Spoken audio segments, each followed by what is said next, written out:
Hey, it's Samantha, and this is Ever After Adventures, where we chase the magic, outsmart the chaos, and make Disney work for us.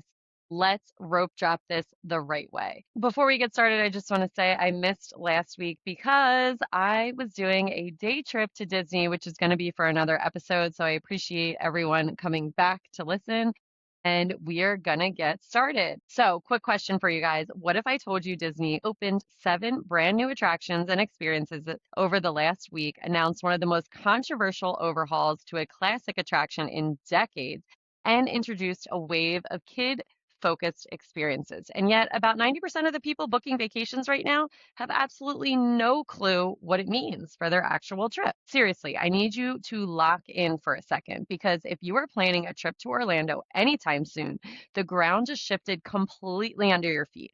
We are talking major logistical updates that will either save your sanity or completely derail your park day if you're using outdated advice. But before we dive into the deep end of the pixie dust, let me give you a quick vibe check from my own kitchen table this morning. I was sitting there staring at my second cup of coffee, which was, of course, cold because mom life, looking at my family calendar. We are right in the thick of summer planning, and it hit me how easy it is to become completely paralyzed by the sheer volume of stuff Disney throws at us. And like we have a Disneyland trip planned and a Disney World trip planned for the summer, and I am on top of my game with Disney planning, but like so many people are not as invested, which is totally fine. That's why I started this podcast, and it can be so overwhelming. And Disney is constantly changing, and that's the beauty of it, and that's the drama of it. But just yesterday, my youngest had a full-blown meltdown because I gave him a blue Mickey plate instead of a red one. And as I was sitting on the kitchen floor trying to negotiate with my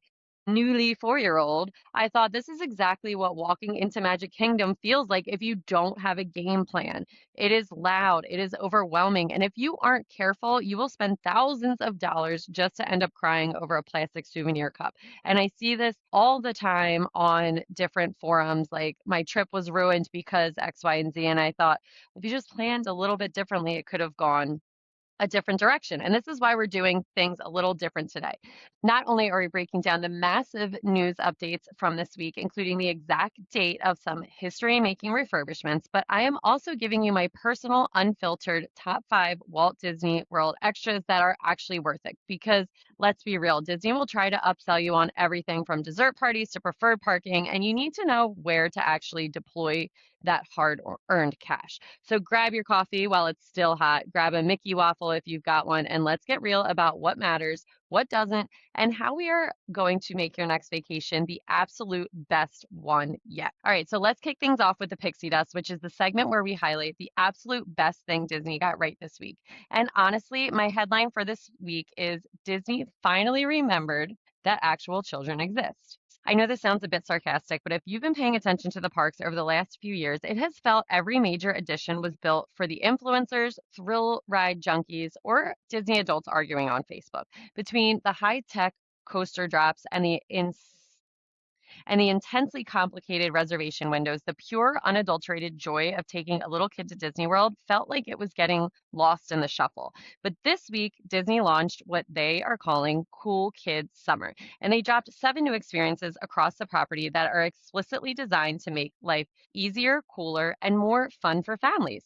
So let's do quick lightning round of what just opened up because it is a massive list. First up, over in Epcot, Goofy Core is officially open inside Communicore Hall. If you have ever stood in the middle of the World Showcase at 2 p.m. in the blazing summer heat with a kid who has reached the I don't even know why I'm crying anymore phase of Disney, you know exactly why this matters. It's a massive air-conditioned space where kids can run around, get their energy out, and dance with Goofy at a live DJ dance party. It's simple, it's cool, and it is absolute parent gold. Plus, they opened a new food stand, which I got to experience, called Grab and Goof right there. And I got to test the whole menu. And I'm not going to lie, there were some good things and there were some bad things. But we got the chicken goof ups for $5.99. They are supposed to be like Chick-fil-A nugget vibes. They were all right. I think they were good for the price. But my favorite was the Goof Troop Mac snack bites for $5.49. And okay, let me tell you, how wonderful these were. Like, I still am thinking about them for the price. They were big, they were cheesy, they were delicious. We also got the flourless cake, which had some gummy worms on it. It was like dirt-ish, like it was all right. I mean, I didn't really eat a lot of it. And then there was a really sugary drink that I can't remember what it was called, but the people behind us got it. And for kids, like it looked super fun. For me, not so much. Uh, but yeah, the whole place looked really awesome and really fun for kids. There was music playing, definitely a spot to check out. Next, let's jump over to Magic Kingdom, where the Diamond Horseshoe restaurant has been transformed into Jesse's Roundup. It's no longer a standard sit down restaurant for the summer. Instead, it is a dedicated indoor spot for games, crafts, and interactive dance parties with Jesse, Woody, and Bullseye. Again, air conditioning and movement is there. Then let's move over to Disney's Hollywood Studios, which desperately needed some family balance. They completely rethemed the old animation courtyard into Walt Disney Studios, making it look just like the real life Burbank studio lot. I've seen so many positive reviews on this and people just saying how wonderful it is. And we unfortunately didn't get to check it out, but I am excited that there is a space in Hollywood Studios. It was needed. And then inside, they opened Mickey Mouse Clubhouse Live, which is a show packed with music and dancing that gets toddlers, up and moving. And oh my gosh. So the Muppets have officially taken over Rock and Roller Coaster. It's now Electric Mayhem on Rock and Roller Coaster. And the retheme is brilliant. The queue is filled with classic Muppet silliness, but it keeps the awesome neon blacklight aesthetic during the actual ride. It's an incredible update that keeps the thrill, but adds that classic Muppet heart, RIP, 3D Muppet vision. But, it's nice that they were able to keep it. Also, I've been seeing this all over social media. Bluey and Bingo have officially arrived in Disney's Animal Kingdom. You can ride the Wildlife Express train which is now narrated by Robert Irving and the Bluey Gang, over to Bluey's Wild World. There's an Australian animal area called Jumping Junction, games from the show, the character meet and greets. The lines are wild, and they started with a virtual queue for it, but I think they switched over to just have it kind of as a free for all. And I've seen people say that the lines weren't that bad. And that's why they switched over because they didn't need the virtual queue. But honestly, I'm a little confused myself. So be sure to check in with that. But if you have little ones, seeing Bluey in real life is basically free therapy disguised as a theme park attraction. And the biggest surprise of all of this isn't even inside the park. Disney is rolling out exclusive cool kids summer perks at 4 specific value and moderate resorts. Art of Animation, Pop Century, Caribbean Beach, and Port Orleans Riverside. From now until September 8th, these hotels are hosting daily character appearances right in the lobby, throwing pool parties with prizes, setting up coloring stations, and even in opening resort libraries where your kids can grab a book for bedtime reading. I also saw at these resorts, they are leaving little bags with goodies for the kids, which I think is really cool. And they're even letting parents request complimentary amenities like diaper genies, bottle warmers, and bed bumpers, which is great. This is what Disney gets right. They are realizing that not every magical memory has to happen while standing in a 2-hour line. Sometimes the core memory is your kid winning a game of Connect Four at a pool party or dancing with Minnie Mouse in a hotel lobby while you aren't checking your watch. These are really cool for summer. They're investing in the spaces between the rides. And as a mom, I absolutely am here for it. So, of course, it wouldn't be a week in Disney community without a massive plot twist, that moment where a piece of news drops and completely breaks the internet. And boy, did we get a doozy. Disney officially confirmed that the historic, beloved Walt Disney designed Carousel of Progress is closing for a massive refurbishment on July 6th. And when I say massive, I mean they are changing everything. Every single show scene is being completely transformed, take guests through an entirely new decades of technological progress. Now, let's take a deep breath. Don't grab your pitchforks yet. I've seen it all over. People are so upset about this, but let's talk about why this is happening and what the new acts actually look like. According to the official release, Act 1 is jumping to summer of 1969, where the family is gathered around a retro TV watching the live moon landing. Act 2 moves to Halloween night in 1985, with Sarah showing off the latest mid-80s household gadgets while John hands out candy on the porch. Act 3 takes us to New Year's Eve, 1999, right as the world is ringing in the new millennium. I remember it very clearly, and learning about this weird new thing called the internet. And Act 4 goes full sci-fi, featuring an off-planet space home with advanced robotics and interstellar traffic. Now, I know the immediate reaction is pure panic. Carousel Project is sacred ground. It's the ride Walt personally worked on for the 1964 World Fair. But let's be entirely honest and have a real talk moment. The current final scene of that ride features a bulky desktop computer from the early 2000s, a voice activated oven that burns a turkey, and a virtual reality set that looks like a giant plastic box. Kids walking into the theater today do not understand why a microwave is revolutionary. They don't get why having a car with an engine was groundbreaking. The attraction was designed to celebrate the relentless, fast-moving march of human innovation. But it has been stuck in a time warp for 20 years. The success or failure of this 2027 reopening is going to come down to one word, and that is heart. Nobody rides the Carousel of Project Progress because it's a high-speed thrill ride.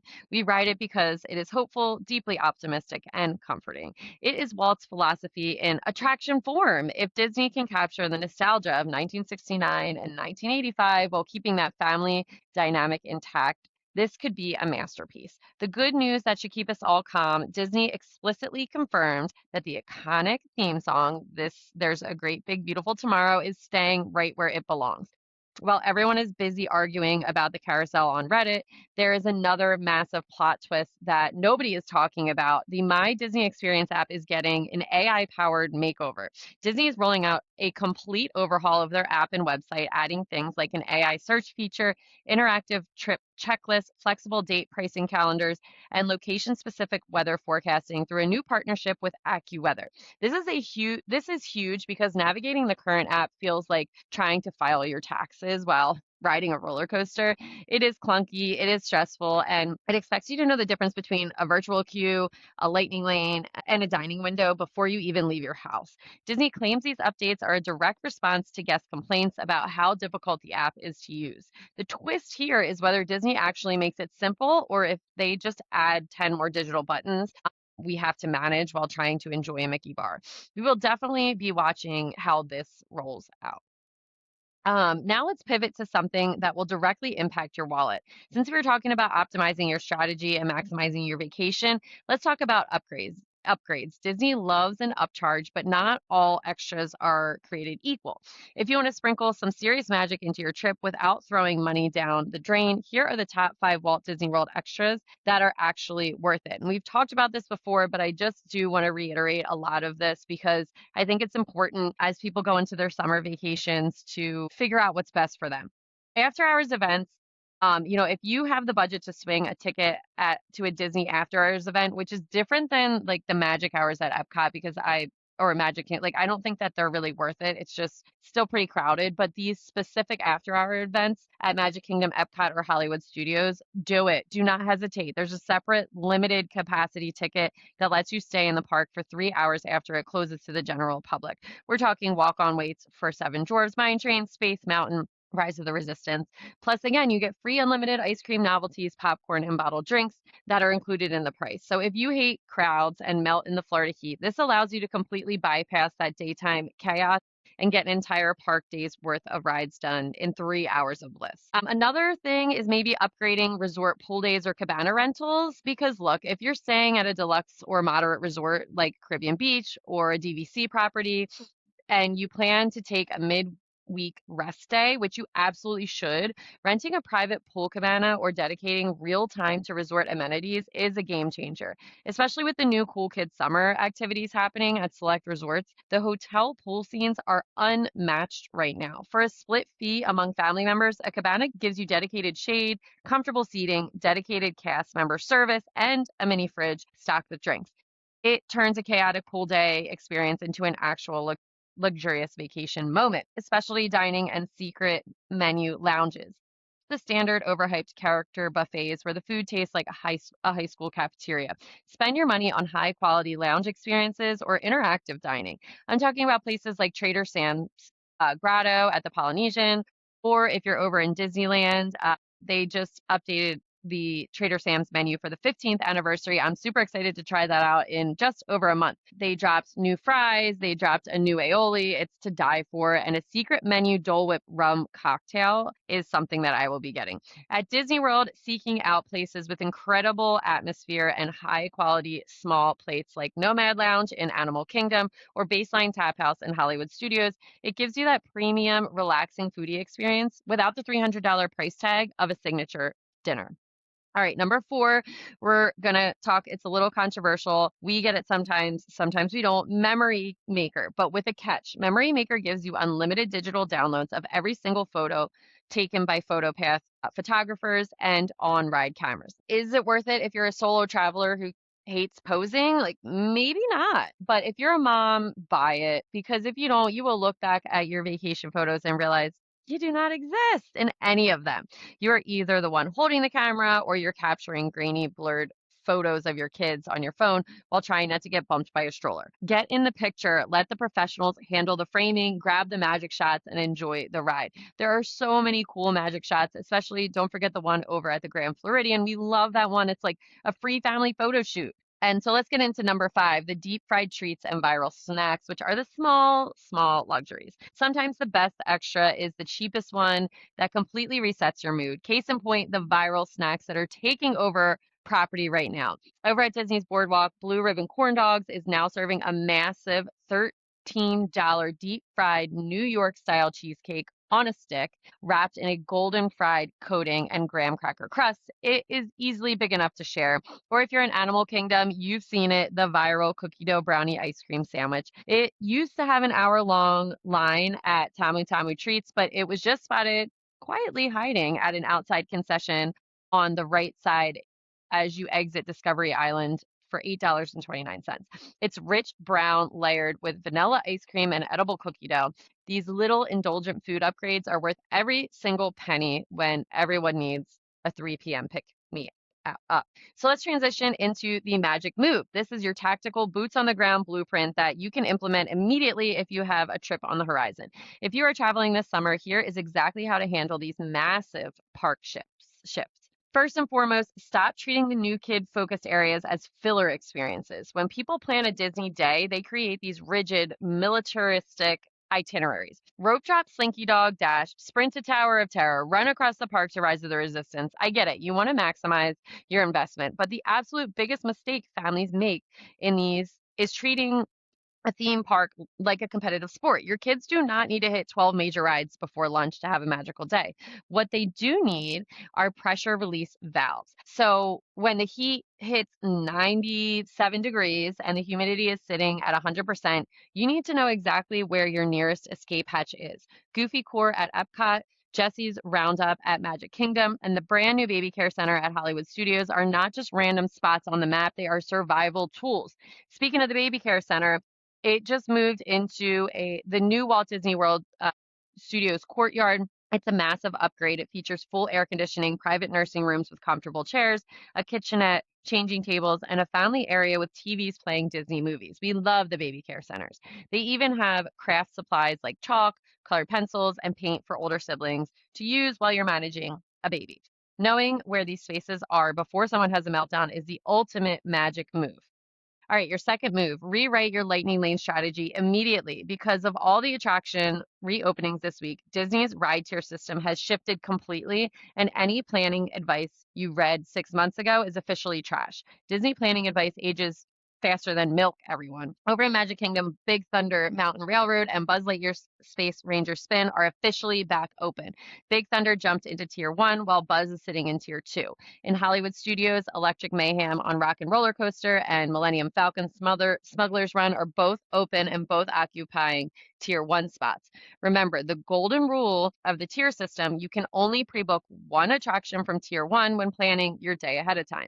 But the moment you enter the park and scan into that first ride, the tier system completely vanishes and you can book whatever is available. Keep this in mind so you don't have to waste your priority selections. Finally, utilize your arrival day for resort exclusive events. Do not rush from the airport, drag your exhausted jet lagged children into a crowded park and wonder why everyone's streaming at 6 p.m. Check into your resort, take advantage of the pool parties, the free water park day, grab a complimentary bookmark from the reading station. Let everyone decompress. Start your vacation on a high note, not an exhausted one. So if I were you, now I want to step out of the strategy for a minute and give you some direct advice. Lean into and really listen to me on this because this is the real talk you probably need to hear right now. If I were you, I would completely stop planning your Disney vacation around the attractions for the summer. I know that sounds wild coming from a Disney travel podcast, but hear me out. We've been conditioned to believe that a successful vacation is defined by more rides, more reservations, more lightning lanes, more boxes checked off this digital itinerary. We look at these trips like a project manager assignment. And then we wonder why we come home from our vacation completely exhausted and needing a vacation from our vacation, which is what I used to do growing up. But we don't have that anymore because we're following the advice I'm giving. The best Disney trips I've ever taken with my family were not the trips we broke records for number of rides we accomplished. They were the trips where we actually allowed ourselves to experience what was happening right in front of us. There are massive differences between accomplishing a trip and experiencing a trip. Look at what Disney is telling us with the news this week. The things they are adding aren't bigger, faster, scarier roller coasters. They are softer, slower, and completely family focused. They're adding character dance parties, storytelling courtyards, resort pool games, and beautiful playgrounds like the up and coming Drawn to Wonderland space inspired by Alice in Wonderland artwork. Why? Because Disney knows what we tend to forget. That is the stuff your kids actually remember. Your kid isn't going to look back in 10 years and say, "Wow, mom, I'm so glad we managed, the lightning lanes perfectly to get 11:15 a.m. ride on Space Mountain." They're going to remember that time they ate a bright blue raspberry slushie out of Goofy souvenir cup, or the time they got to dance with Jessie inside an old saloon while you laughed so hard your face hurt. Give yourself permission to leave some blank space on your calendar. Leave room for surprises, leave room for the wandering, leave room for your child to become completely obsessed with a random bubble machine on Main Street. The families who have the most magical vacations, again, aren't the ones checking the most boxes. They are the ones who actually are paying attention when the magic shows up. And trust me, that magic is rarely at the end of a 2-hour lightning lane. It's sitting in an air conditioned building, drinking an overpriced lemonade, watching your kids smile, and realizing this is actually the moment I was waiting for. So that is your massive Disney news and strategy roundup for the week. 7 brand new attractions and experiences are officially live. Major history making changes are locked in for the Carousel of Project. Bluey has completely taken over Animal Kingdom, and Disney might finally be leaning back into making vacations feel just a little less stressful for families. So if you enjoyed today's episode, make sure you hit that follow button on whatever platform you're listening on so you never miss an adventure. And if you have a Disney trip coming up or you know someone who does, do me a massive favor and share this episode with the person in your family who thinks they don't need a planning strategy. Trust me, they need a strategy. So until next time, keep the magic, skip the chaos, and I'll meet you on Main Street.